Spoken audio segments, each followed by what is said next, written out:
사무엘하고서 17장 15절에서 23절까지입니다. 압살롬은 이 아히도벨의 조언을 들었을 때 그걸 매우 좋게 여겼습니다. 그러다가 다윗이 심어놓은 후세라고 하는 사람을 만나서 의견을 또 물어봐요. 그때 후세가 이렇게 말합니다. 아히도벨의 계략은 좋지 않습니다. 왕이 직접 나가서 군사를 이끌고 직접 승리를 거두고 돌아와야 백성들이 왕으로 인정할 겁니다. 아히도벨이 군사 12,000을 데리고 나가서 싸우고 돌아오면 그게 누구의 공이 되겠습니까? 그리고 왕이 직접 나가려면 12,000명 가지고 안 됩니다. 군인들을 더 모집을 해가지고 더 준비해서 그렇게 나가셔야 됩니다.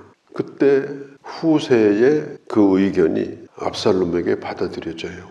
우리는 이미 성경을 읽고 있기 때문에 후세가 한 얘기를 압살롬이 받아들였다 이렇게 알고 있지만 이때까지만 해도 후세는 자기 의견이 확실하게 받아들여진 것을 잘 몰랐습니다. 확실하게 하는 건 뭐냐? 아히도벨의 의견대로 한다면 다윗은 요단강을 건너기 전에 분명히 잡혀서 죽을 거다.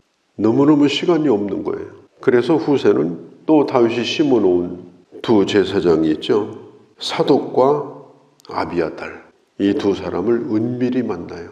만나가지고 이 소식을 전합니다. 그래서 이 두 제사장은 자기 아들들에게 이걸 알려줘요. 그 아들의 이름이 나와 있죠. 요나단과 아히마스입니다. 이 요나단과 아히마스를 은밀하게 성 밖으로 내보내는데 그것을 압살롬이 알게 돼요. 그래서 이 두 사람이 추격을 당합니다. 추격하던 사람을 따돌리고 그리고 다윗에게 아히도벨의 이 계략을 전해줍니다. 강을 건너기 전에 왕을 죽이겠다고 말한다. 추격하는 데는 잠깐이면 됩니다. 빨리 강을 건너야 됩니다.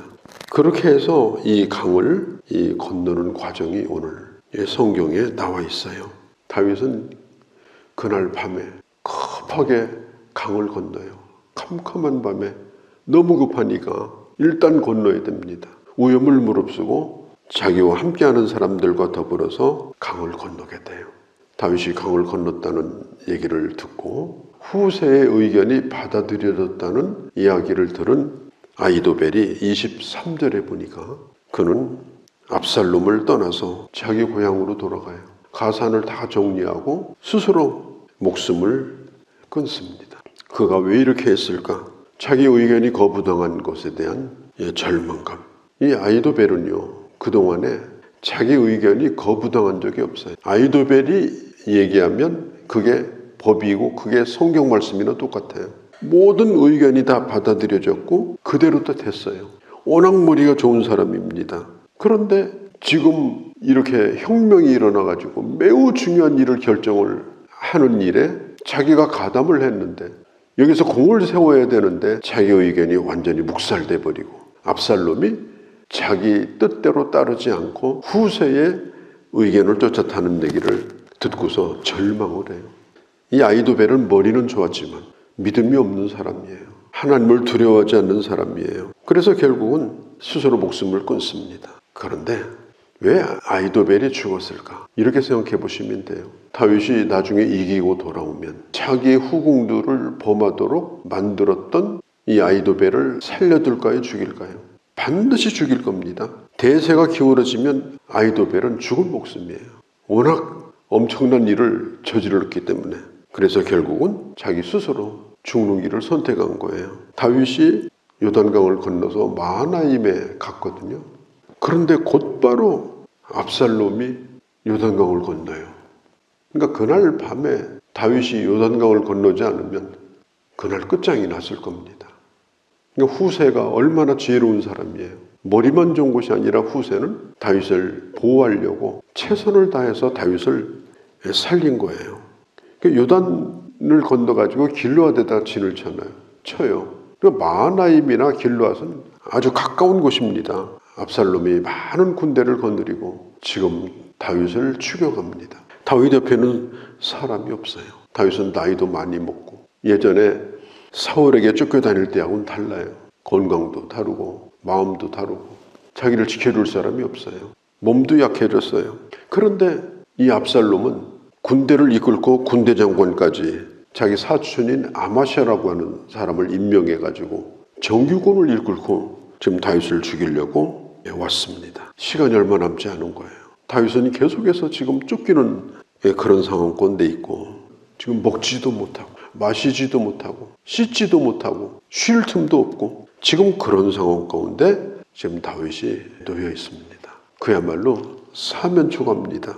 그런데 이때 참 놀라운 일은 다윗을 돕는 사람들이 나타났어요. 소바라는 사람, 나스의 아들 소바, 암미엘의 아들 마길, 또 길르앗 사람 나이가 80이에요. 바르실레. 이 사람들이 잠잘 수 있는 말하자면 야전 침대, 또 세수할 수 있는 대야에다가 그릇들에다가 그리고 밀, 보리, 밀가루, 볶은 곡식, 콩, 팥, 또 볶은 녹두, 그 다음에 버터, 또 치즈 이런 것들을요 가득 싣고 와가지고 다윗에게 제공을 합니다. 씻을 대야까지 가져온 거예요. 얼마나 신경을 써가지고 참 이렇게 도움을 줬는지 모릅니다. 사람들은요 잘 나가는 사람에게 투자를 합니다. 성공한 사람에게 투자합니다. 미래가 있어 보이는 사람에게 눈도장이라도 찍으려고 합니다. 망한 사람은요 비판만 합니다. 저래서 망했다고 그러고 그리고 무시합니다. 동정합니다. 그러나 도와주지 않습니다. 그게 우리가 살고 있는 세상이에요. 잘된 사람은요 옳지 않은데도 옳다고 말하고 아부를 합니다. 자, 마하나임에 지금 강을 건너 있는 다윗은 객관적으로 망한 사람이에요. 어마어마한 군대를 이끌고 바로 코앞에 와 있는 압살롬에 비하면 이 다윗은 재기할 가능성이 없는 사람이에요. 다윗을 도왔던 이 사람들이 다윗에게 뭔가 의지하고 다윗을 뭔가 덕을 보려고 했다면 결코 다윗을 도와주지 않았을 것입니다. 가치 있는 사람에게 투자하는 것은 누구나 할 수 있는 일이잖아요. 사람도 그렇잖아요. 가치 있는 사람에게 투자하는 건 누구나 다 하잖아요. 왜? 돌아올 게 있으니까. 그러나 그렇지 못한 사람에게 투자하는 것은 그건 진정한 사랑이 있어야 가능한 겁니다. 하나님을 사랑하는 마음이 있어야 가능합니다. 오늘 다윗을 도왔던 사람들이 바로 그런 사람들이에요. 이 사람들에 대하여 여러 가지 얘기를 할 수 있지만 제가 다 드리지를 못합니다. 특별히 여기 마길이라는 사람이 나와요. 이 사람은 누군가 하면 사울의 후손인 무비보셋을 12여 년 동안 돌봐준 사람이거든요. 그런데 그 무비보셋을 다윗이 데리고 가서 자기 아들처럼 돌봐주는 걸 마길이 보았어요. 그래서 이 마길이 감동을 받습니다. 내가 언젠가 다윗을 도우리라. 다윗이 가장 어려울 때 그 도울 기회가 생겼을 때 다윗을 돌봐준 거예요. 또 바르실레라고 하는 사람은 나이가 80입니다. 19장에 보면은 다윗이 돌아올 때 바르실레를 만나요. 뭐라고 얘기하는가 하면 나를 도와준 것에 대하여 내가 은혜를 갖고 싶다. 왕궁에 돌아와서 여생을 보내라. 그러니까 바르실레가 나를 데리고 가면 짐밖에 더 되지 않는다. 그냥 고맙다. 그렇게 하고 말아버려요. 다윗이 너무 고마워가지고 나중에 그 아들 김함이라는 아들이 있어요. 그 아들을 왕궁으로 불러다가 무엇든지 필요하면 내가 도와주겠다고 약속을 합니다. 다윗은 은혜를 받았고 그 은혜를 다윗이 기억을 했어요. 우리가 살면서 기회가 있을 때가 있습니다. 전도서 3장에도 보면 모든 것은 때가 있다고 그랬잖아요. 내가 원치는 않은데 내가 그것을 해야 되는 그런 때가 올 수 있어요. 내게 주어지는 부담이 있습니다. 헌신할 수 있는 기회. 그런데 그 기회들을 놓고 그때 이제 숫자 계산을 하고 그때의 계산에 빠르면요 그 기회를 다 놓쳐버려요. 기회가 왔을 때는 숫자를 따지지 말고 내 것이 얼마나 들어가는 걸 따지지 말고 그때 헌신해야 되는 겁니다. 왜? 그 기회를 놓치면 그 기회는 끝나는 거예요. 디지웰이라고 하는 사람이 이런 말을 했습니다. 때를 얻은 사람이 만사를 얻는다. 이 말이 무슨 뜻인가 하면 자기에게 주어진 기회를 놓치지 않는 사람이 만사를 얻는다. 모든 걸 가질 수가 있다. 예를 들면 예수님이 죽으시기 전에 한 여인이 나타났어요. 와가지고 그 어마어마한 그때 당시 1년 연봉에 해당되는 옥합에 들어있는 향유를 몇 초도 안 걸려요. 순식간에 부어버렸어요. 그 여인은 예수님의 죽으심이 가까웠다는 걸 알고 단 1분만이라도 주님을 기쁘시게 할 수 있다면 그것은 아깝지 않다고 생각한 거예요. 단 1분만이라도 주님이 위로를 받을 수 있다면 이건 아까운 것이 아니다. 그게 바로 헌신입니다. 뭐 이름을 내고 대단하고 뭐 누가 얼마 했다 뭐 그게 아닌 거예요. 내가 주님을 잠깐만이라도 기쁘시게 할 수 있다면 이 모든 걸 다 드려도 이건 가치가 있는 일이다. 그게 진정한 헌신이에요. 무슨 거기에 계산이 있겠습니까? 무슨 돌아올 대가가 있겠습니까? 주님이 기뻐하시면 되는 거지. 받을 걸 생각하지 않는 겁니다. 그게 참 아름다운 헌신이에요. 그래서 예수님이 그랬어요. 복음이 증거되는 곳에는 이 여자가 한 이 헌신에 대해서 꼭 얘기를 해달라. 왜 그래요? 이게 아름다운 것이기 때문에 그렇습니다.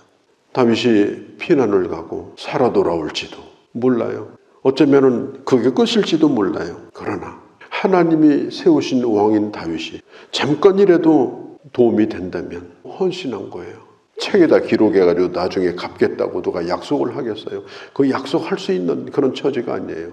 근데 놀라운 것은 오늘 성경이 기록을 합니다. 어느 지방에 있는 누구 아버지 이름도 나오고 그 다음에 본인 이름도 나와요. 성경에 기록했다는 말은 하나님이 기억하셨다는 뜻이고 그리고 다윗이 그걸 기억을 했어요.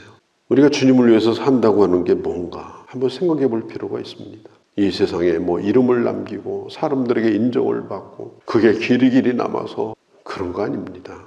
오늘 내가 살고 있는 삶이 순간순간 주님을 기쁘시게 할 수 있다면 그거 한 가지만 해도 난 가치가 있다. 사람은 잊을지라도 주님은 그걸 기억하신다.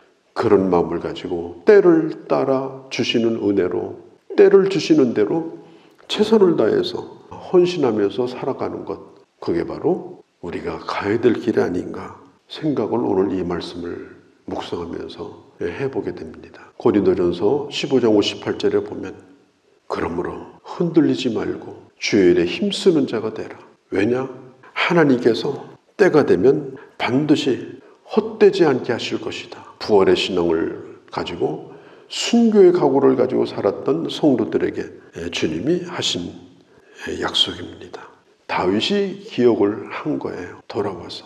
그러나 바르실레 같은 분처럼 대접받으려고 한 일이 아니었으니까 그런 걸 다 물리쳤고 다윗은 그걸 기억하고 있었고 하나님도 그걸 기억하시고 그것이 바로 우리가 가는 길이 아닌가 이런 마음을 가지고 하나님의 사람으로 살아가는 그런 귀한 주의 자녀들이 되어주시기를 바랍니다. 거룩하신 우리 아버지, 오늘 이 다윗은 강을 건넜지만 그러나 다시 사막으로 가야 되는 그런 절망스러운 상황 가운데서 귀한 분들을 만나서 위로를 받고 하나님의 도우심으로 다시 돌아왔을 때 하나님이 그들을 기억하시어 성경책에 기록하시고 다윗이 그를 기억하여 갚고자 하였습니다. 우리가 주의 사람으로 살아가며 때를 따라 주시는 은혜로 그 때를 잃어버리지 않고 주님을 섬기며 살아갈 수 있는 그리고 주님께만 기록되어지는 아름다운 하나님의 사람들이 다 되게 하여 주옵소서. 우리 주 예수님의 이름으로 아멘.